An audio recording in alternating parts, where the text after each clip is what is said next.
Bismillahirrahmanirrahim. Përshëndetje të dashur teleshikues të televizionit DTV. Jemi me emisionin 30 ditët. Emision ky që i kushtohet muajit madhreshëm Ramazan. Gjithsesi jemi në ditën e 27 të muajit të madhreshëm Ramazan. Sot me emrin Zotit do të diskutojmë në lidhje me temën urdhërimi në të mirë dhe ndalimi nga e keqja. Në studio kemi hoxhën tonë të nderuar Irfan Islami, imam në xhamin Mati. Hoxh, mirë se na erdhe dhe faleminderit që pranuat të jeni me ne. Mirë se ju gjetëm, faleminderit për ju për ftesën, është kënaqësi për ne me prezantuar mesin e juve dhe unë do me dhon kontributin tonë të dijes sot. Allah shpërblet, hoxhë nderuar. Para se të fillojmë ta shtjellojmë temën, është një interes të opinionit të cilët na përcjellen neve, që të na sqarosh të lutem çka ka për qëllim dhe çka kuptohet urdhërimi në të mirë dhe ndalimi nga e keqja. Dietarët kanë dhënë definicione të shumta, edhe aspektin gjuhësor, po edhe aspektin terminologjik. Dhe në mes në definicioneve të cilat i kanë përgjithë që këtu t'i afroj para juve, është ajo që kanë thonë për urdhërimin në të mirë, pra për të mirën që quhet në gjuhën arabe el-ma'ruf, do të është qëllimi për nënshtrimet ndaj Zotit, respektimi e ligjeve të Allahut, edhe të gjitha mirësitë apo fadiletet apo veprat e mira që mund t'i bëjë njeriu. Po ashtu kanë thonë ajo që ka njihet si e mirë në aspektin shariatik, pra pranohet dhe akseptohet si e mirë në shariat, e po ashtu edhe në mendjet apo në traditat dhe doket e njerëzve, që nuk vinë kundërshtim me shariatin e Allahu xhalla xhelalu apo ligjin e Allahu xhalla xhelalu. Po pastaj në anën tjetër për punën e asaj pjesës së dytë, pra ndalimin nga keqja, pra el munker, pra në gjuhën arabe, që është në mënyrë mujna me përkthyer shqip si e keqe, apo që njihet për të keqe, kanë thonë ajo çka njihet pjesa e saj domethënë negative, edhe ndikimi negativ sipas shariatit edhe sipas logjikës së shëndosh. Pra një vepër që nëse e veprojmë do të dimë se është e keqe dhe po ashtu edhe fetarisht është e sanksionuar apo është ndaluar, po edhe në jetën e përditshme njerëzit nuk e akceptojnë si vepër normale. Edhe karakteri i pastër njerëzor nuk e pranon. Definitivisht. Ndërsa të mirën e kërkon. Pikërisht. Faleminderit shumë hoxhë nderuar. Urdhërimi në të mirë dhe ndalimin nga e keqja, ka një vlerë, ka një shpërblim, ka një mirësi realisht që të kryhet një diçka e tillë? Definitivisht. Allahu xhallahu në Kur'an ka thonë kuntum khayra ummatin ukhrijat lin-nas ta'muruna bil ma'ruf wa tanhauna 'anil munkar wa tu'minuna billah. Jeni pra ymeti më i mirë, pra ka fjalën për pasues të Muhamedit alayhi salatu wassalam, që është nxjerrur, që është paraqitur për njerëzit. Më pastaj tregon pse arsyen, thot për arsye se ju urdhëroni në të mirë dhe ndaloni nga e keqja, dhe besoni në Allahun xhalla xhelaluhu. Pra prej çështjeve arsyetimeve pse e meritojmë si ymmet më u quajt si ymeti më i mirë, çen ka se cilësia parë, urdhërojmë në të mirë dhe ndalojmë nga e keqja. Po nxisim në të mirë dhe ndalojmë. Këtë epitet e ka dhënë Zoti, domethënë për ummetin islam që ka dalluar prej ummeteve të tjera? Definitivisht. Edhe është vlerë rëndësi e veçantë. Alhamdulillah. Po. O që dashur, për atë person i cili urdhëron në të mirë dhe ndalon nga e keqja, çfarë shpërblimi ka, çfarë sevapi ka? Pejgamberi Allahut sallallahu alaihi wasallam na ka vënë me dije me një hadith që transmeton Imam Muslimi dhe ka thonë se kush thret në udhëzim apo në të mirë, ai e ka shpërblimin e vet dhe shpërblimin e atyre që e pasojnë atë vepër, pa ja mangësu atyre asgjë nga shpërblimi. Pra nga ky hadith e kuptojmë se thirrja në rrugën e Allahut xhallahu xhelalu, urdhërimi në të mirë, nasihati, këshillimi, edhe gjitha këto dhe çdo vepër që në fjalë na pasojnë, çdo vepër e mirë, që na pasojnë njerëzit të tjerë, atëherë ne kemi shpërblimin.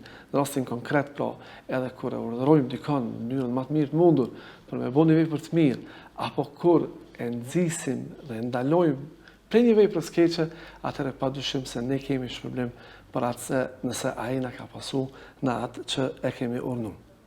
Po ashtu, Allahu xhallahu në Kur'an na ka vënë me dije dhe ka thonë besimtarët dhe besimtarët janë miq të njëri tjetrit apo të afërt, do të thonë aspektin e raporteve dhe e urdhërojnë njëri tjetrin në të mirë, pra urdhërojnë të mirë dhe ndalojnë nga keqja, pastaj e falin namazin dhe japin zakatin dhe i nënshtrohen Allahut dhe të dërguarit të tij, pra Muhamedit alayhis salam, edhe më pastaj në fund na bën me dije shpërblimin e gjitha këtyre veprave dhe thot ata janë cilët Allahu xhalla xhelaluhu do t'i mëshiroj. Pra mëshira Allahu xhalla xhelaluhu çen kam ata cilët besimtarë cilët e ndihmojnë njëri tjetrin, janë të afërt e dashamirë njëri tjetrit, të ndihmues njëri tjetrit, edhe po ashtu cilët urdhërojnë të mirë dhe ndalojnë nga e keqja dhe më pastaj edhe vepra të tjera i bëjnë çfarë përmendet në ajetin kuranor. Faleminderit shumë. O gjendëruar, dobit e të urdhërumit në të mirë dhe të ndalumit nga e keqja janë të vogla, janë të mëdha, mund na flasësh diçka në lidhje me dobit? Patjetër, inshallah. Dobit kthehen te ai që urdhëron të mirë. Dhe hadithit që e përmendëm më herët në aboni me dije, më pastaj te ai që urdhërohet dhe po ashtu te rrethi dhe shoqëria ku jetojmë.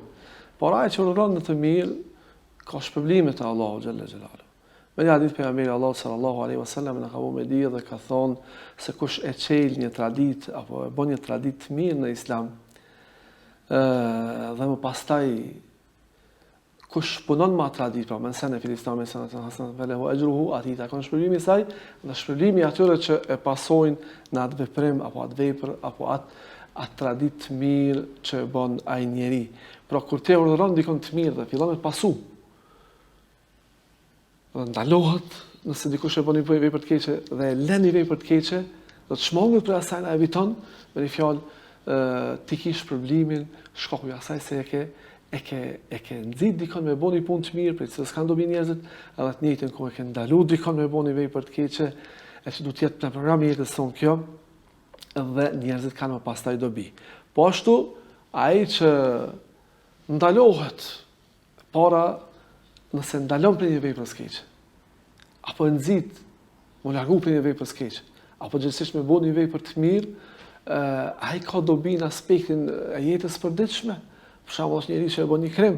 E marrim shembull, është njëri që është i mbarur prej alkoolit, dhe shkaku i alkoolit ka probleme me familjen e tij, ka probleme me ligjin, del në komunikacion i dehur, shkakton kaos, probleme, Zoti na ruaj, e shkel dikon apo e mbyt dikon me veturë kështu me radhë, edhe nëse të pason ty kur ti urdhënon dhe e nxit dhe jep nasihat dhe e këshillon për me u drejtu në rrugën e drejtë, më pastaj do të thotë edhe ai ka të mira, për arsye se shmangut për një vesit keq, për një adetit keq që ka bo, dhe përmirësohet si individ, dhe njëtën kohë do shoqëria ka dobi, për arsye se ky njeri nuk është i domshëm, nuk rrezikohet shoqëria prej të këqijave dhe të bamave të atij njeriu. Ky përmirësohet, pastaj edhe shoqëria nuk pret të këqija prej tij. Dhe në çështjen konkrete, ne kemi një problem në xhamatin, në xhamia, ndodh shpesh njerëz që janë udhëzuar ndoshta marrë kanë qenë larg prej Islamit, kanë pas vepra të këqija dhe jo të mira, edhe tash i dëgjojmë tjerë duke i akuzuar, ky ka qenë kështu, ky ka bëu kështu, ky skalon sam pa thonë. Po është në rregull fakt një diçka e tillë që ti përmendet e kaluara kur ai është penduar. Kjo është në fakt është gabim shumë i madh dhe është gjuna i madh, edhe në njëjtën kohë e dëmton edhe individin fjalë, mirë po duhet ta dim se ai njeriu i cili është pendu, nëse ka bëu vepra të këqija, janë mes tina dhe mes Zotit. Po të njëjtën kohë bollësh për neve që nuk presim prej tij të këqija, po presim të mira. Do thotë për një personit i cili ka pas çësje negative ndaj vetvetes vet, ndaj familjes, ndaj rrethit ku jeton, ndaj shoqërisë përgjithësi, është kthyer në një person pozitiv për i cilit kanë të mira vetvetja vet, familja e tij, shoqëria ku jeton dhe rrethi, andaj për këtë do është mirë. E bile Allahu xhalla xhelalu me një ajet kuranor thotë të atillëve, pra Allahu xhalla xhelalu u azavënson veprat e këqija që i kanë bëu më herët me vepra të mira. Pra imagjino, ka bëu vepra të këqija në të kaluamën, tash kur është përmirësu dhe është pendu sinqerisht te Allahu xhalla xhelalu, edhe nuk është kthyer veprat e këqija të kaluame, ai njeri tash edhe të kalumet e këqija që i ka pasur, se kanë qenë ndaj Zotit, inshallah taala Allahu ja zëvendëson sikur se të kenë qenë vepra të mira. Pra pas ka dobi urdhëruesi në të mirë, pas ka dobi i urdhëruari për të mirë dhe i ndaluari nga keqja, edhe pas ka dobi edhe shoqëria, shkaku i asaj se me një fjalë element që ka qenë i domshëm për shoqërinë është shndruar i dobishëm dhe kjo është hall për gjithë. Ndeshëm. O gjëndëruar, sa i përket personit i cili urdhëron në të mirë dhe ndalon nga e keqja, një vlerë jashtëzakonshme, zatën edhe një mund prej personit që e bën, po çfarë dispoziti është për neve në përgjithësi që të urdhërojmë në të mirë dhe të ndalojmë nga e keqja, në aspektin sheriatik, në aspektin fetar. Po. Në aspektin fetar, kjo temë është çështje e rëndësishme, domethënë urdhërimin të mirë dhe ndalimin nga e keqja ka pas për atë ulemave që kanë konsideruar edhe pjesë të besimit, të kushteve të besimit apo të islamit e kështu me radhë, mirë po sipas shumicës së ulemave kjo është farz, është obligim. Disa quajnë vajib, dhe disa e quajnë farz, e të shumica e ulemave farzet e vajibi janë thuaja se sinonim të njëra tjetrës. Njëra tjetrës nuk është të mëdhemi hanefi. Tash farzi është obligim, cilin nëse e lën pa kry, njëri duhet me dhënë llogari, edhe përgjigjet para Allahu xhalla xhelalu. Po pastaj ndodhet rrethana se a është farz ajin apo farz kifaje. Farz ajin është ai farz cilin duhet me kry çdo individ. Do thotë në rastin konkret secili prej neve me urdhën të mirë dhe me ndalu nga keq. E nëse është farz kifaje, nëse një pjesë e njerëzve e kryen këtë obligim të urdhëruarit të mirë dhe të ndaluarit nga keqja, tjerë të lirohen. Edhe Allahu xhalla xhelalu në Kur'an ka thonë وَلْتَكُمْ مِنْكُمْ أُمَّةٌ يَدْعُونَ إِلَى الْخَيْرِ وَيَأْمُرُونَ بِالْمَعْرُوفِ وَيَنْهَوْنَ عَنِ الْمُنكَرِ. Dhe vazhdon ajeti, pra thotë le të jetë prej jush një ummet i cili çka bën? Thirr në të mirë. Pra thirr në të mirë, dhe pastaj urdhëron po ashtu në të mirë edhe ndalon nga keqja. E që fjalën prej jush, disa prej dietarëve e kanë shpjegu se është për qëllim një pjesë e ju aja. Dhe nëse dalin një pjesë që urdhërojnë të mirë, ndalojnë nga keqja, tjerë lirohen, përderisa këta kryejnë atë mision. E pjesa tjetër thonë jo, nuk është për atë që quhet gjuna abelit të bëjid, po është thonë beanul gjens, që në shqip e ka kuptimin me tregu se çfarë cilësish dhe atributesh duhet t'i keni jo. Pro ju si ymet, për atributeve tuaja, duhet tjetë që të jeni për atyre që thërni në hajrë, urdhënoni në të mirë dhe ndaloni nga keqja. Do të thotë këtu nuk ka vend gjithkush për veti e ka. Kur është dikon të vepru jo mirë, realisht domethënë bjen obligimi mbi gjithë secilin prej nesh që t'ia tërheqim vretin, apo? Definitivisht, po, definitivisht, pra sipas mendimit të dytë dietarëve, pra gjithë secili prej neve në mënyrën e vet e ka obligim me urdhënu, dhe kur themi me urdhënu, kjo nuk kupton që ne në mënyrë tamam me mekanizma ushtarak me bëu këtë vepër, po ndonjëherë me fjalë të mirë, ndonjëherë me vepër, ndonjëherë me gjalla të ngjashme, me të cilat e nxit njeriu me u largu prej të keqës dhe me bëu vepra të mira apo kështu të ngjashme. Pra dietarët ndahen mes asaj sa është obligim apo është vajib, kifaje, pra që mjaftojnë disa njerëz se kryejnë këtë punë dhe tjerë lirohen, apo është obligim për gjithë. Po sidoqë të jetë vetë quajturit të çështjes në fjalë obligim, wajib apo farz, na bën me di se është obligim shumë i rëndësishëm. Edhe zatën e pjesë e madhe ulemave nuk i kanë imagjinu islamin pa të qenurit pra të kësaj mesele, të kësaj çështjeje në funksion. Dhe me një fjalë ecuria dhe mbarvajtja e njerëzimit varet prej kësaj pike. Andaj për këtë arsye dhe janë aparatet shtetërore, janë pushtetet, janë policit, janë ministrit, janë gjitha ato, cilat kanë për qëllim mbarvajtjen e jetës shoqërore. Edhe ne si njerëz, si individ e kemi obligim të kontribuojmë në këtë çështje. Në rast se obligohemi me një diçka të tillë dhe ndoshta para syve tonë veprohet një vepër jo e mirë dhe nuk reagojmë, nuk urdhërojmë në të mirë, nuk ndalojmë nga e keqja, atëherë cilat janë pasojat? Kanë argumente shumë të edhe për këtë çështje. Fillimisht Allahu xhalla xhelaluhu në Kur'an na bën me dije se janë mallku, pra janë mallku ata të cilët kanë kaluar mosbesim prej beni Israelve nga gjuha kujt e pejgamberëve të tyre, Davudit alayhis salam edhe Isait alayhis salam, pra birës së Meriemës, së shujt Kur'an, shkoku i asaj se kanë kundërshtuar urdhat e pejgamberëve të tyre, edhe në njëjtën kohë i kanë tejkalu kufit Pastaj tregon arsyeën më madhore, thot kanë qenë që nuk e kanë ndaluar ndonjë tjetrin nga veprat e shëmtuara që i ka vepruar. Pra nuk kanë urnu për u ndaluar, nuk kanë ndaluar nga veprat e shëmtuara cilat i kanë vepruar dhe për këtë arsye pejgamberët e tyre, pra Davudi alayhis salam dhe Isa alayhis salam i kanë mallku shkoku, pra se përpas që kanë kundërshtuar dhe nuk kanë zbatuar urdhrat e pejgamberëve, më pastaj kanë tejkalu kufit, këta edhe kur kanë bërë mëkatime, i kanë shikuar dhe nuk ka brengos fare mëkatimi tjetër dhe më pastaj kanë merituar edhe mallkimin e pejgamberëve të Allahu xhallahu ala. E kemi një hadith të Muhamedit sallallahu alaihi wasallam, pra thënie të pejgamberit alayhis salam, ku na e dëshmon dhe na bën me dije, na mi figurative pasojat e mos urdhërimit mirë dhe mos ndalimit nga e keqja. Dhe thot, shembulli i atyre të cilët i përmbahen dispozitave të Allahut, urdhëresave të Allahut, obligimeve, pra i kryen obligime dhe largohen nga ndalesat e Allahut xhalla xhelaluhu, dhe i atyre që nuk i përmbahen. Është sikur se shembulli i detarëve, marinarëve, pra, që janë në një anije. Dhe thot, pjesa më e madhe janë pjesën e sipërme të anijes, pjesa tjetër janë në barkun e anijes. Edhe ata të cilët janë poshtë, çdo ditë, ju duhet dalin pjesën e sipërme, të bezdisin këta që janë lart, të mushin ujë prej detit dhe të lëshohen poshtë ta përdorin për nevojat vetë.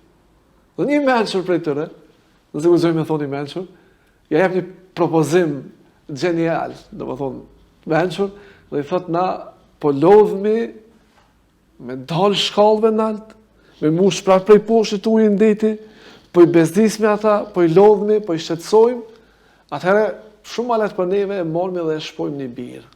Edhe kemi ujë me bollak. Nuk lodhemi me dal nalt, edhe nuk i shqetësojmë ata që janë nalt.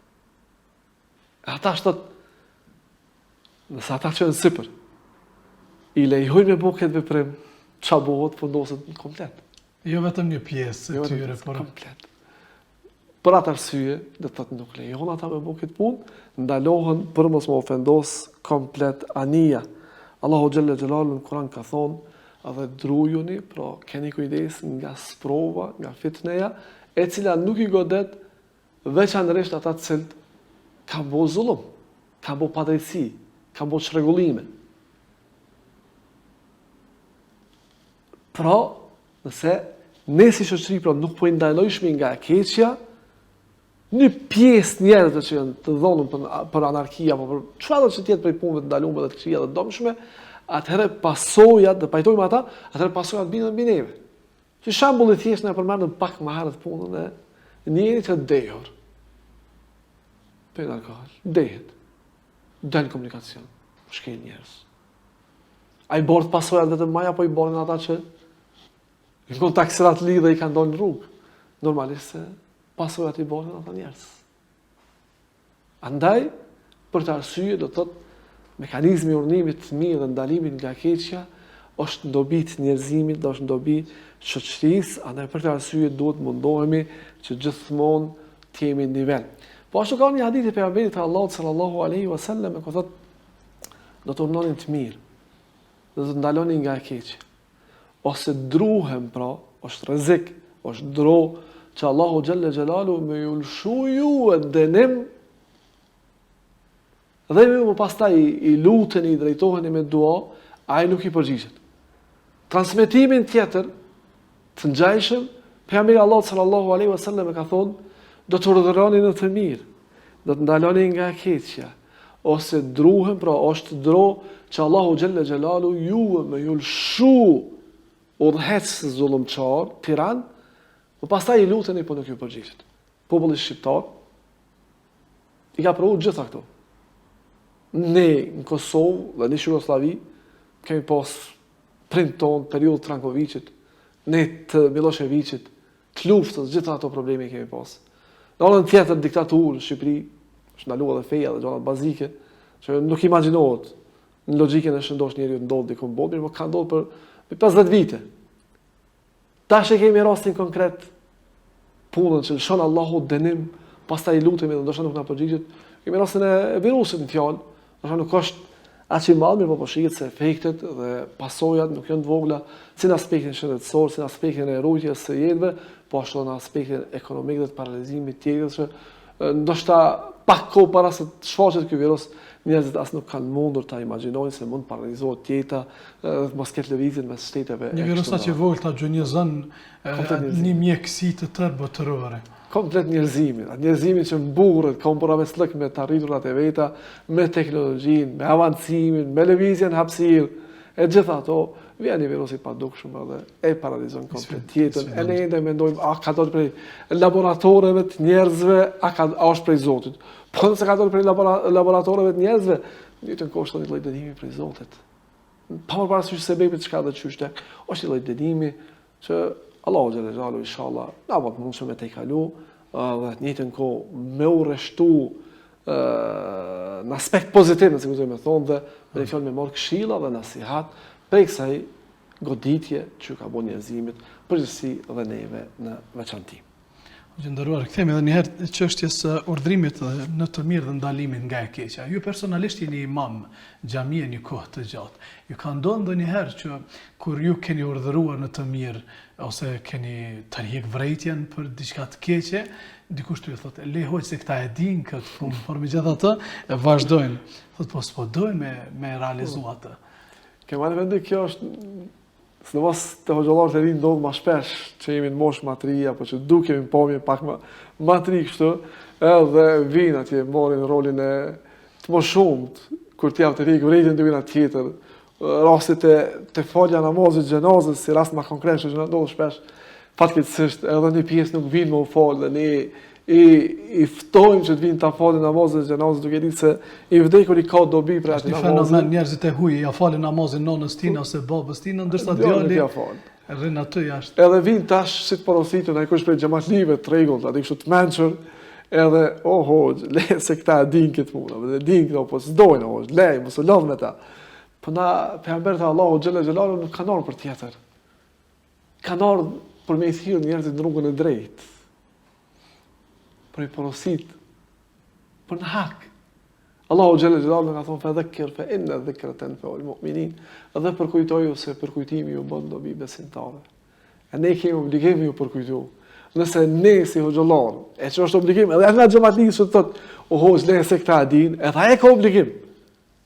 Po nëse ne si hoxhallar tërhiqemi për kësaj atëherë pra, çka na pret neve për pas dënimit të Allahut xhelaluhu, sepse normalisht nëse s'mbetet askush që urdhëron në të mirë ndalon nga keqja, mo vetëm se pritet adhabin apo dënimin e Allahut xhelaluhu, po dhe pasoja në jetën e përditshme bëhet kaos, bëhet trazira, bëhen probleme, nuk ka rahati aty, ka kaos.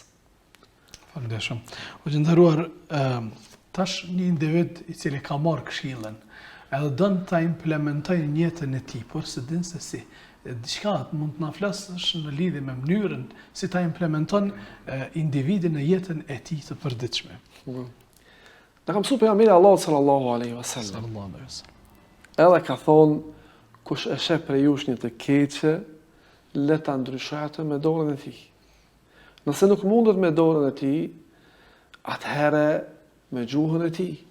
Po nëse do të urdhnu me largu prej asaj të keqe. Po nëse nuk mundet as me gjuhën e tij, atëherë me zemrën e tij e ka ardhur disa rivajete ku thotë se po kjo është imani më i dobët i mundur. Domthon kur ty nuk sheh një vepër të keqe, të urrëtur, për shembull, e marrim si shembull konkret, e sheh dikon ty u bë zullum dikujt, pa drejtësi. Edhe në dobtit edhe nuk i ndihmon, nuk e ndal zullumçarin. S'paku nuk do të ty Allah çka i të bu.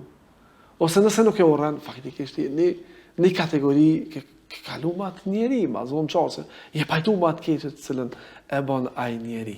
Pra, 3 mënyra, mirë po mështë ato, mënyra e reagimit ndaj një veprës, qoftë urdhërim për të mira, po ndalim nga keqja duhet të jetë mënyrë proporcionale. Tash për shembull është njësia speciale dhe janë atje para një kriminalit i cili i kërcënon njerëzit. Normalisht nuk mundën me i shku me trëndafila, me thonë, me po doon, me përdor forcën në atë mënyrë që me ndalu të keqen më të madhe. po të njëjtën kohë ne si njerëz e shef një veprim që ndoshta nuk është shumë tragjik. Edhe tash ti me shku me ka bullon shumë njërin, do të çka i të bo, me fjalë me bo atë njeri, që ndoshta me një fjalë të mirë që thonë, "Mo, se nuk ka rregull." Edhe i shpajtu me ty, tash ti e bën përkundrazi ai me rezistu ndaj teje, edhe mos me dëgju, po një kohë me shfaqet armiqësi ndaj teje. Kjo është shumë më e keqe. Do thotë pra, marrësisht prej situatës, edhe i paraprim butësia, edhe urtësia, edhe largpamësia rreth solucionit të problemit në fjalë. Do gjitha këto janë që shmujna me reagu. Më pastaj, varet edhe prej pozitës së njerit. Nuk i drejtohet udhëhecit që ka pozitë sikur fëmijë të vogël apo të ngjajshme.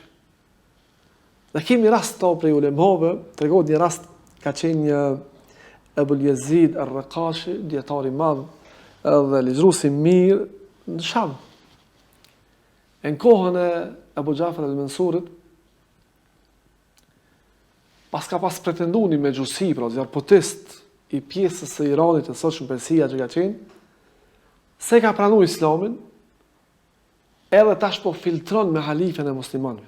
Si duket i pashëm, i dukshëm, që tërheq vëmendjen e njerëzve, atraktiv, edhe po i afrohet halifës kohë mas kohë, po i thur vargje, poezi, duke e lavdru, duke ngritë kështu me radhë, edhe sa që e fitoj në mënyrë respektin e halifës. Edhe një prej ditëve po i thot halifës muslimanëve ky me xhusiu, zjarpotisti po i thot, o prej si besimtarëve, ku po shkojnë njerëzit me bot tavafin rreth Çabës, nxehtësi e madhe, njerëzit po djersin, edhe ere keqe po i vjen shtëpisë Zotit. A nuk u konë mirë ti me i urnu njerëzit që me mënu mbe qabe, parfyme, erera, këto erat janë, nuk janë parfyme thjeshta që parfymosin ne, po janë për shembull ka rënd bimëve, cilat dhizen, dhe pastaj lëshojnë erëna të mira, dhe kjo përdoret në botën arabe edhe sot, po edhe në pjesën e Azisë së Largët, dhe shiten me çmime shumë shtrejta. Edhe halifja e muslimanëve për Abu Jaferi përkundër dijes që e kishte rënë ngrockën e këtij me xhusiu, zjarpotisti, me qëllim që më ofru një mundësi më të mirë besimtare. Edhe e boni këtë vepër.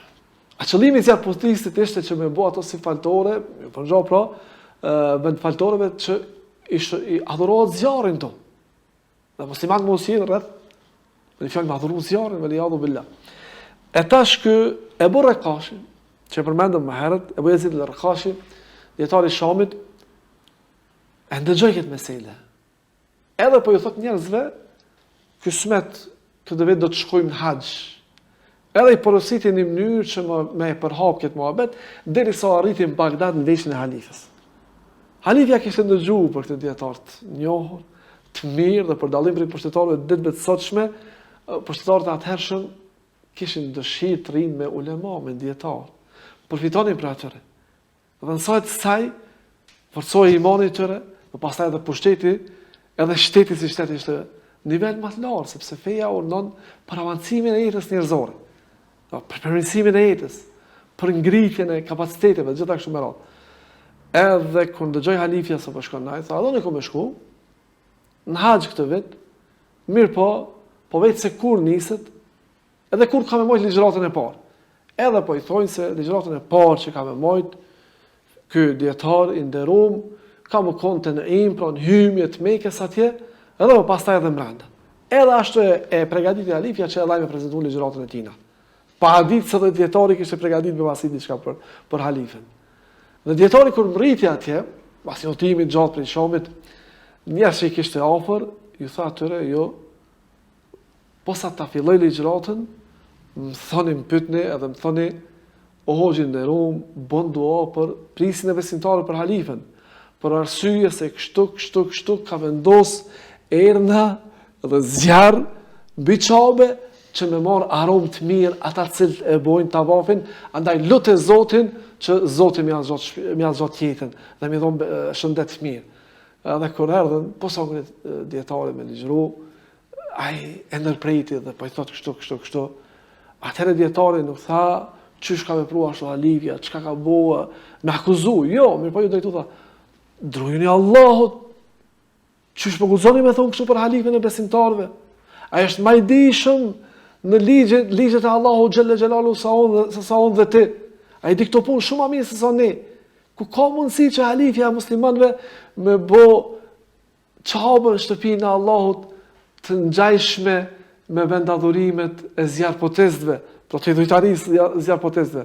Atëherë kur dëgjoi halifja këtë mënyrë e kuptoi çfarë gabimi të madh ka bë, edhe i urdhoi ushtarët e vet me shku dhe me hjek shumë shpejt ato para se me mri dietari dhe me po çka ka vepruar dhe më tërpru. Pra një mënyrë shumë e butë, shumë e qetë, shumë e mençur, e cila pa efektin e vet, pa pas pasojë dhe pa pas. Zonë, kjo është metodologjia që mbrin më shumë te coku se sa me vrazhdësi. Definitivisht. O gjendëruar, si qëndron puna atij personi i cili të tjerët i urdhëron në të mirë dhe i ndalon nga e keqja, ndërsa vet ndodhet në të keqen? Kjo është brenga më e madhe që duhet ta kemi ne hoxhallarët fillimisht. Pastaj edhe njerëzit të tjerë. Sepse Allahu xhalla xhelalu në Kur'an, fillim aty në surën Al-Baqara ka thonë: ai urdhënon njerëzit në të mirë, për ka drejtuar ben Israilëve, të emurun an-nasa bil birri wa tansawna anfusakum. Ai urdhënon njerëzit në të mirë dhe harroni vetveten e juaj. E fala taqilun. Nuk jeni ka dini çka jeni ka bëni. A nuk jeni ka mendoni këtë punë. Pra, do thonë se ne më katë tronë. Më pastaj në idejë ka thonë, ja jo ledhina amenu, lime të kuluna ma la të falun. Ojo që keni besu, pse thonë, atë çka nuk ju e prani? Ke bërë maktën në Allah, të kulu ma la të falun, është më katë i madhë të Allahu, ta thoni atë çka ju nuk e veprani. Pra me pretendu diçka që e bojmë, pastaj vetë mos me vrua, mojë porosi tjerë dhe mos me e bo vetë këtë vepër është prej gjunave të mëdha. Ka një hadith tjetër, nëse s'pona i tepër me përmend edhe këto. Gjithsesi. Që është pak më i frikshëm, Allahu na fal gjithëve dhe mos na ngarkoft me këtë meselë, ku pejgamberi Allahu sallallahu alaihi wasallam thonë ditën e gjykimit, njeriu i cili ka unuar të mirë dhe ka ndaluar nga keqja, hudhet në zjarr xhenemit, ashtu në sigurt e thonë prosh. Edhe rrekulliset në shpinën e tij sikur se gomarin bari. Pastaj vinë njerëzit dhe befasohen kur e shohin.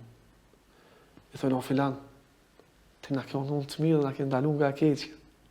Çfarë është puna me ty?" Thot: "Po, ne ju kam unuar të mirë, po vetë nuk e kam vepruar. Ju kam ndaluar nga keqja, po vetë e kam bëu atë keq. Pra dënimi i tij është ky. Nëse nuk na fal Allahu, pra, edhe i bëjmë këto vepra, është rrezik na godet kjo çështje. Mirë, po një pjesë e njerëzve, e dietarëve apo njerëzve përgjithësi, shkaku i këtyre kërcënimeve në ajete kuranore dhe hadithe pejgamberit, kanë shku ka ajo një gabim edhe më të madh dhe kanë bëu dhe kanë thonë na më mirë mos më unon të mirë se vet po gabojmë ndonjëherë dhe po i bëjmë këto vepra, po pastaj na pret ky dënim. E jo dietarët kanë shku ka ajo kanë thonë se njeriu, zonë njeri është gjunaçor, ka thonë pejgamberi, bën gabime, më i mirë është ai që pendohet, pra edhe nëse bën gabime, prapë megjithatë nuk guxon me ra urnimin të mirë edhe ndalimi nga keqja si parim i jetës besimtarit, por duhet të vazhdojmë me urnim të mirë dhe me ndalim nga keqja, e të njëjtën kohë me mundu që mos me i bëu vetë të këqija, po nëse i bën me u pendu me pendim sinqert te Allahu, Allahu na mundsoj gjithëve me u largu prej atyre veprave të këqija. Amen. O gjendëruar, unë kam edhe pyetjen e fundit, e cila ka të bëjë urdhrimin e të mirë dhe ndalimin nga keqja edhe familja, lidhshmëria mes këtyre dy gjërave.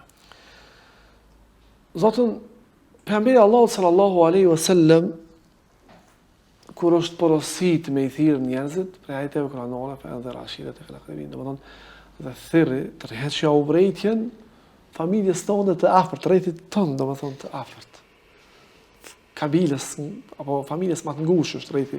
Jo familja bash prindë, vllaj, fëmijë, po është porosit kështu. Më pastaj Allahu xhalla xhelalu në Kur'an na ka urdhëruar dhe ka thonë: "Va'mur ahlaka bis-salati wastabir 'alayha." Urdhëroj familjen tonë në namaz dhe çndroj kësaj mbrapa, por duron këto. Dikush e kupton kur themi duron këto, thuaj një herë dhe bën sabër ose ngjet. Jo, por urdhëroj non stop. Edhe nëse dukesh i bezdisshëm ndonjëherë, edhe nëse duket që po i shqetëson ndonjëherë, gjej metoda edhe urnoj me fal namazin. Po jo vetëm me fal namazin, po më mundu, më kon kujdesshëm ndaj namazit.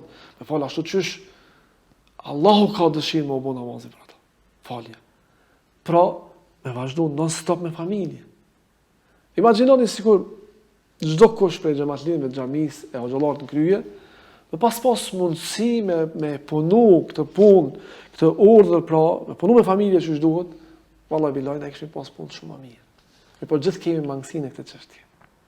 Gjithë kemi mangësinë, nuk e japim hakin sa duhet familjes. Për arsye të ndryshme, që secili e din, po nuk e japim hakin sa duhet, dhe më pastaj edhe lindin edhe problemet, po pas fillimisht ata që janë të mirë, apo ata që janë hoxhallar apo xhamatlit, nuk i kanë familjet ku duhet me pas, edhe tani ka probleme. Kjo çështje duhet shqyrët për një aspekt tjetër. Ne kur urdhërojmë dikon të mirë ndalojmë nga keqja, nuk kemi për qëllim beneficione personale. Kemi për qëllim me kënaqë Allahun xhalla xhelalu fillimisht si për çdo vepër tjetër, edhe të njëjtën kohë me shpëtuar atë njeri nga të këqijat e veprave të veta. Qofshin dynjë, prej dënimeve të ndryshme, qofshin në ahiret prej dënimit të Allahut xhalla xhelalu me zjarr xhenimit. Për besimtarit kur zonë me qenë me egoist, me pas dëshirë me hi vetëm vetë në xhenet, po më mundu që edhe tjerë me i marrë pranë vetës dhe me hy së bashku në xhenet. Allahu xhalla xhelalu në Kur'an ka thonë, ojo që keni besu, rune vetë vetën tuaj dhe familjen e juaj nga zjarri në ndjekësit cilit, pra zjarri xhenimit dhe ndjekësit cilit janë njerëzit e gurët. Pra ka porosit drejt për Zoti me rujt vetë vetën dhe familjen. Dhe Zoti nëse i rujnë familjet, nëse familjet tona bëhen shëndosha, gradualisht dhe shoqëria, ka me fillu dhe më u bë shëndosh. Edhe ka më u përmirësu si shoqëri. Andaj është e rëndësishme me u mundu me fillu prej familjes, po gjithmonë duke e ditë se jo më ndalë vetëm të familje. Axha i pejgamberit Ebu Lehebi nuk e pranoi Islamin, bile përkundrazi që në mesin e armiqve që non-stop e pengonin dhe i bonin barjera dhe persekutonin pejgamberin Allahut sallallahu alaihi wasallam. Po pejgamberi nuk tha vallahi Ebu Lehebi se pranoi Islamin. Edhe më ndalë të Ebu Lehebi dhe mos me thirr njerëzit të tjerë në Islamin, po vazhdoi edhe u përhapi Islami në 4 anët e botës. Hoxhë nderuar, faleminderit shumë. Allah shpërblet për këtë ligjërat, për këtë shtjellime kaq të mira. Të dashur teleshikues, pas një shkëputje me një ilahi, do të kthehemi me pyetjet tuaja. Ashtu siç ju e dini se emisioni jonë është i drejt për drejt dhe ju mund të bëheni pjesë e jona me pyetjet tuaja, dërguar në numrat tanë të telefonit që i keni në ekranet tuaja.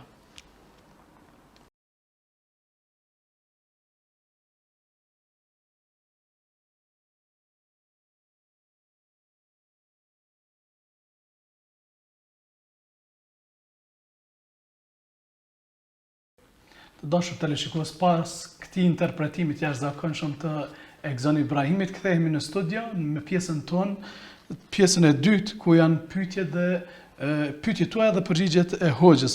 Hoxhë nderuar, para se të shkojmë, desha të rikujtoj për shikuesit tanë se xhamiat janë të hapura në qytet, gjitha xhamiat prej orës 11 deri në ora 19, jo për namaze, por për t'i bërë pagesat e sadakatul fitrit, zeqatit, antarësisë dhe gjërave të tjera. Hoxhë dashur, thot pyetja e parë, deshta me ta bëni pyetje, a ka gjuna, thot vjen rreth thot se ka shti burrin me mrejnë natën e Kadrit. Pa kur gjëhesh thot, edhe ja kom lënë veç Zotit, çka më bë? Mënyra e shtrumit pyetjes po na bën pak më uçeshme, po nuk është për më uçesh, është për më uni keq.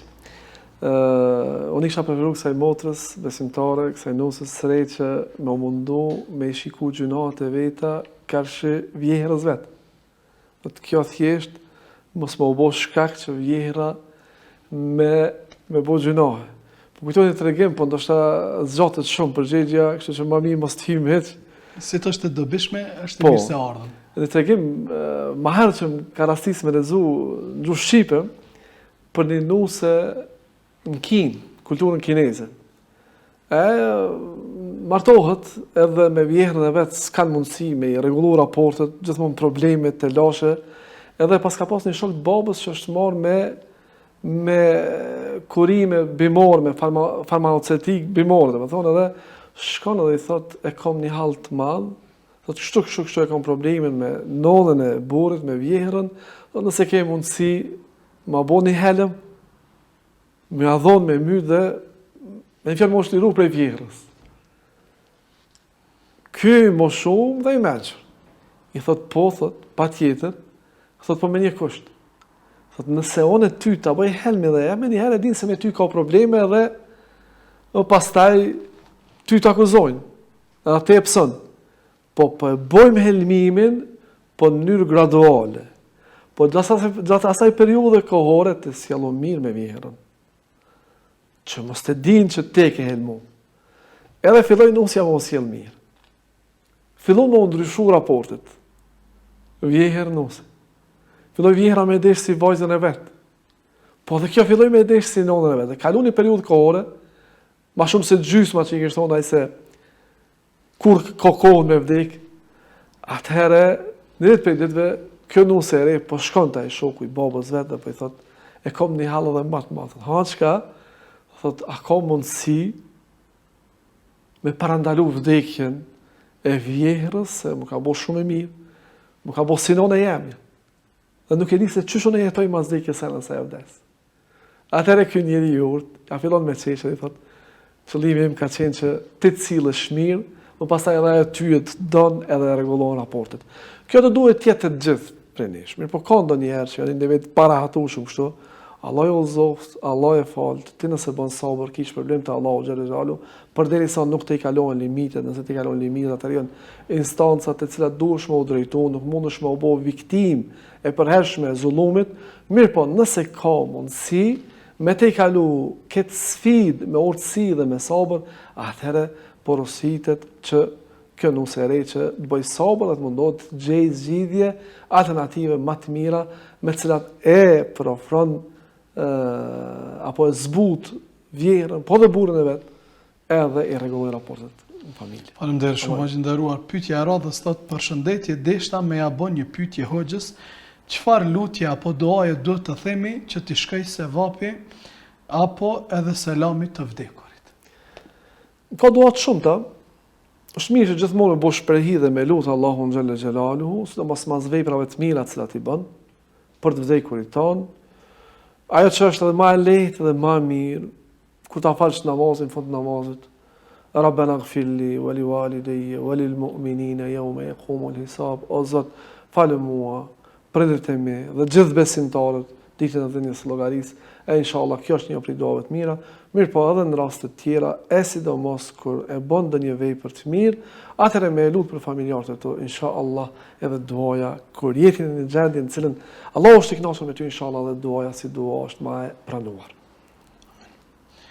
Nderuar, thot pyetja radhës: Selamu aleikum, prej cilës mosh agjërimi bëhet i domosdoshëm dhe se a duhet fëmijët t'i kompenzojnë ditët e agjërimit që kanë betë? Ju faleminderit. Agjërimi dhe çdo vepër, çdo obligim fetar, çdo ibadet bëhet obligim kur fëmiu hyn në moshën e pubertetit. Me këta nuk kuptoj moshë madhore kur t'i bën 18 vjet, apo që dikon tjetër kur thotë 21 vjeçar, po moshën kur të mashkulli paraqiten shenjat e burrnis, edhe të femna të përmojshme të kështu me radhë. Në atë kohë fillohen obligimet pa tjetër, edhe njeri është i ngarkuar. Mirë, po sa i përket fëmijëve është mirë, ashtu që kanë vepruar gjëratat e para ato nisë prej sahabëve, që me i mësu me ibadete edhe më herët. Qoftë me agjërim apo namaz. E për namaz e kemi edhe hadithin ku pejgamberi Allahut na thotë se mësoni fëmijët e juaj në moshën 7 vjeçare me fal namazin, kur t'i bojnë 10, nëse nuk falën ka pak thupër, dhe kush mund të thonë po çish është thupër, Islami po na nxit ndon, po nuk ka qëllimi për dhunë, është qëllimi për me eduku, me mësu, me u bë serioz, në një mënyrë nëse sheti fëmijën tonë duke rrezikuar jetën e vet, ja të rrik vrejtje nuk nalet, për shembull në balkon atje, apo të shporeti nxet ku është shumë, që nëse është nevoja intervenon edhe me thupër për me shpëtu. Andaj edhe me shpëtu nga zjarri i xhehenemit duhet me intervenu në këtë mënyrë që ka porosit pejgamberi Allahu gjithmonë nëse është e nevojshme kjo punë.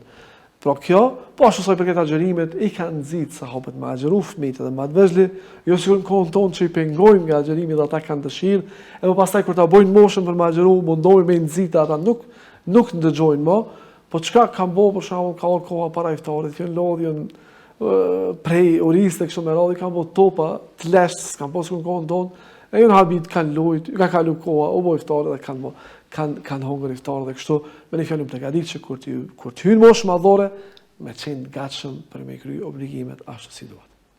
Faleminderit shumë, hoxhë nderuar, thot pyetja e radhës: Si me vepru me prindërit që nuk po na dëgjojnë neve. Thot, kur po i këshillojmë me fal namaz, ata nuk po falen. Me roklosin. Astaghfirullah. Jo, na kemi obligim atë që ka thonë pejgamberi Allah sallallahu alaihi wasallam, me thirrë në rrugë me hikmet, me mençuri, domethënë me urtësi, edhe me këshilla të mira. Edhe udhëzimi nuk është në dorën tonë, po është në dorën e Allahut xhallahu xhelalu. Sur të qenë në dorën e pejgamberit, pejgamberi kishte udhëzuar kon axhën e tij. Ebu Talibin, që ka dhënë shumë dhe ka kontribuar shumë për Islam. Ajo është më mundu me vepra të mira, duke ju dëshmu se ajo që ka na veprojmë është të mirë, duke dhënë shembullin e të mirit, e nëse ne japim shembullin e të keqit, shembullin atij i cili nuk është, me një fjalë, i irriton me Islamin e vetë prindet e tij, normalisht se ata nuk e pasojnë. Por nëse jep shembullin e mirë, bën vepra të mira, Islami ka ndikuar te pozitivisht, e ka përmirësuar gjendjen tonë, ka reflektuar sjelljen tonë me prind, me njerëz, me gjithë me radhë, mëse me kështu, në punë, po pastaj edhe prindet inshallah me lenin Allahut, kur don Allahu më uzu, edhe ata uzohen e ti e shkaktar, edhe nëse bësh shkaktar me sabër të madh, po sabër në udhëzimin e tyre, inshallah i del një hise, domethënë prej hakut që e kanë ndaj prindërve. Allahu alem. O gjendëruar, pyetja e radhës ka të bëjë me atë thotë dallimin mes zeqatit, sadakas dhe vitrave. Dhe kur është koha më e preferuar të jipen ato? Zeqati i jepet një herë vetë. Edhe ndërlidhet me nisabin, vlerën minimale me të cilën obligohesh me dhënë zeqatin. Është temë dhe kapitulli i gjon. Po ajo çka duhet me ditë, ajo bazikja për punën e parave dhe mjeteve, është që duhet në vit të qëndrojnë sasia nisabit që është kur të arrijnë fillim dhe pastaj në fund me pas 91 gramari, sipas mëdhëve të Hanefit, 85 sipas mëdhëve xhumhurit, mëdhëve të tjera. Tash 91 gramari, nëse zgaboj është dikon 4520 euro. Nëse zgaboj kështu është. Kota është e tërë. Kota, po. Po nisabit? Nisabi aty është. Do të baza, nëse i ki këtë shumë dhe sipër i e obligu me zeqat. Dhe jep një herë vetë. Jep 2.5% pasurisë. Pra 97.5% i ndalë për vetën tonë, 2.5% i jep me këto ndikon pozitivisht në rregullimin edhe zbutjen e varfërisë dhe problemeve shoqërore, edhe të njëjtën kohë në një mënyrë e siguron mallin tonë para Allahu xhallahu dhe shpreh falënderim ndaj Zotit. Sadaka, për këto pejgamberi Allahu sallallahu alaihi wasallam ka thonë në mallin e juaj ka hak për pas zeqatit. E që është për qëllim? Lëmosha pra sadaka që jepet non stop. E shef një njeri të mirë, i ndihmon. E shef një tafërm që ka një ngushllak, e shliron. E kështu me radhë, domethënë ndihmë që e bën qoftë në aspektin material, po kjo është edhe në aspektin fizik. Pejgamberi Allahu sallallahu alaihi wasallam ka thonë edhe buzëqeshja në fytyrë të vëllezërve besimtarë është sadaka. Shikimi i alimit kur fol hoxhës ose mësuesit atij profesorit kur fol fjalë të mira është sadaka. A u thënë? Edhe puna e tretë, ajo që ndërlidhet me Ramazanin, sadakatul fitri, kam fol hoxhallahu këtë kohë më të madhe. Sadakatul fitri pra është ndërlidhet me agjërimin tonë dhe veprat e Ramazanit. Ka thënë pejgamberi Allahu sallallahu alaihi wasallam, është një lloj mbulese apo pastrimi prej mangësimeve dhe lëçimeve që i bëjmë gjatë Ramazanit. Ai për gjatë komplet periudhë Ramazanit e preferohet me dhonë në 10 ditën e fundit, gjithsesi prej natës Kadrit deri para faljes së namazit të Bajramit. Është mirë me dhonë këtë lloj sadake, pra sadakatul fitrin, vitrat, e që është shumë simbolike edhe me rregullua agjërimin tonë. Bereqet, inshallah ta'ala. Amen. Allah shpërblet të gjendëruar. Pyetja e radhës ka të bëjë me atë thotë, a është e lejueshme të jesh me mbulesë vetëm gjatë namazeve, ndërsa në jetën e përditshme pa mbulesë? Është e lejueshme të jesh me mbulesë gjatë namazeve, e është e ndaluar të jesh pa mbulesë jashtë namazeve. Në jetën e përditshme. Selam aleikum, thotë hoxhë nderuar. Unë që tash jam mësu thot me u falë dhe po e fali vetëm sabahun e gjumës edhe akshamin e gjumës dhe me 2 rekate me surën Ikhlas, si fillestare a kam shpërblim të Allahu ju përshëndes, Allahu ju shpërbleft inshallah. Ki shpërblim për ato që i falë, e meriton dëshkim për ato që i lënë. Sigur pyetja paraprake. Pra, alhamdulillah që ke fillu, është një inkurajim i mirë dhe dhosh Zotit ta mundsoft me i falë gjitha namazet me rregull, edhe njëtë kohë me gjithë prehje dhe knatësi namazin tënd. Pra, mundohu, çu ke fillu me ato dy namaze, me vazhdu edhe me tjerat. Dije se namazi, kur arrin efektin e vet, është relaksim edhe për ty. Gjojlet kurratu aini fi salat, ka thënë pejgamberi. Është jam relaksu, jam kënaq, jam shkrinë se më thon ku namaz. Andaj mundohu me arrit këtë lloj kënaqësi që shumë fillestarë arrin. Fillim kur fillojnë ato hapat e parë të hyrjes së kënaqësisë, ëmbëlsisë së imanit, dhe mundohu me i falë namazet tjera qoftë edhe me lehtë para vetës, apo me mobil, apo me dikon që afër teje tregon çish me u fal, edhe mundohu që sa më shpejt mësohesh me u fal dhe të vazhdosh ta bësh pjesë përditshme të jetës sate namazin, sepse namazi është shumë i rëndësishëm.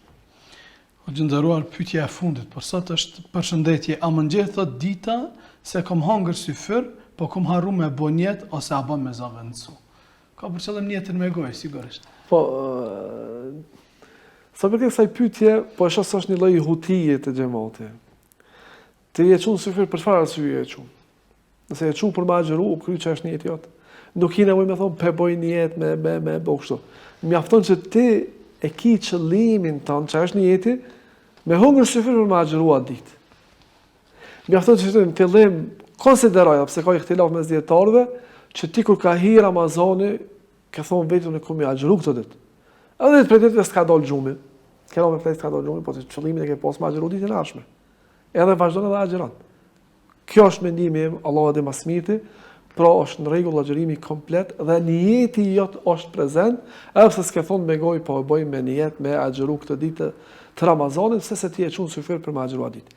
Dietarët vetëm sa ndeshta me përmend dietarët çka është puna e niyetit. Njerëzit po e keq kuptojnë këto. Për shembull, njeriu te puna e gustit e kanë përmendur lemoja fuqahat, ka hi me u fladit në ujë. Me u la, dhe është la komplet, është fundos në ujë.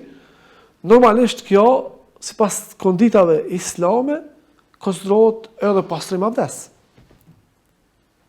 Mirë po, qëllimi i këtij ka qenë me hi me u fladit, jo për pastrim guslit, jo për abdes, jo me qëllim për që me boj ibadete me ta.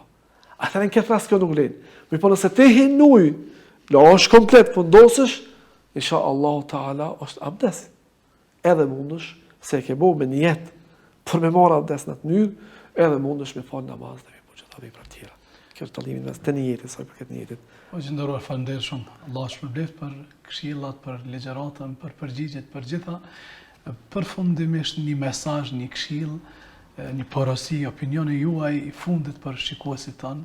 Unë fillimisht shfrytëzoj rastin me ju falenderoj juve si moderator që na lehtësoni emisionin neve, nuk keni përtu gjatë të muajit Ramazanit me buket vepër inshallah Allahu të shpërblen me të mira, po ashtu edhe një koçerët pra televizionit i cili e ka hap derën dhe e ka një vetëm të privilegjuar me pas në konak hoxhallar, se kjo ka qenë traditën tonë që hoxhallar me pas konak, ka qenë krenari kjo punë dhe inshallah vazhdon kjo punë dhe inshallah Allahu ju çon bereqet dhe të mira këtyre dhe të njëjtën kohë porosia jonë ishte ajo që folëm deri tani, që të mundohemi se cili prej neve sensibilizohemi dhe për pas krahas veprave tjera të adhurimit të Allahut dhe të ngritjes sonë aspektin e etikës, moralit dhe vetdijes dhe mirësjelljes, mundohemi ta çojmë edhe këtë farz apo vajxhib prej vajxhibeve të Allahut, pra obligim prej obligimeve të Allahut, të urdhërojmë njerëzit në të mirë, të ndalojmë nga keqja, edhe po ashtu kur njerëzit na urdhërojnë në të mirë dhe ndalojmë nga keqja, mos të reagojmë keq, po të falenderojmë dhe ta dimë se ajo është në të mirën tonë, në të mirën e përgjithshme shoqërisë. Allahu xhalla xhelaluhu na boft për atyre që gjithëve që urdhërojnë të mirë, ndalojmë nga keqja edhe me këto avancojmë jetën tonë dhe si individ dhe si shoqëri edhe po ashtu arrijmë edhe kënaqësinë e Allahu xhalla xhelaluhu, bëhet nga zjarri i xhenemit edhe shpërblimet e tij në xhenetet e Allahu xhalla xhelaluhu. Është ndëruar edhe një herë. Faleminderit shumë Zotit shpërbleft për gjitha. Të dashur teleshikues, ishim kështu në temën tonë të përzgjedhur, urdhërimin në të mirë dhe ndalimin nga e keqja. Në studio me neve për të diskutuar për këtë temë ishte hoxha e nderuar Irfan Islami, që është imam në xhamin në Matiqan. Nga unë që Malsopi, vepra të pranuara dhe agjerim të lehtë. Deri nesër me mysafirën e radhës ju lëm në amanetin e Allahut të Madhërisht.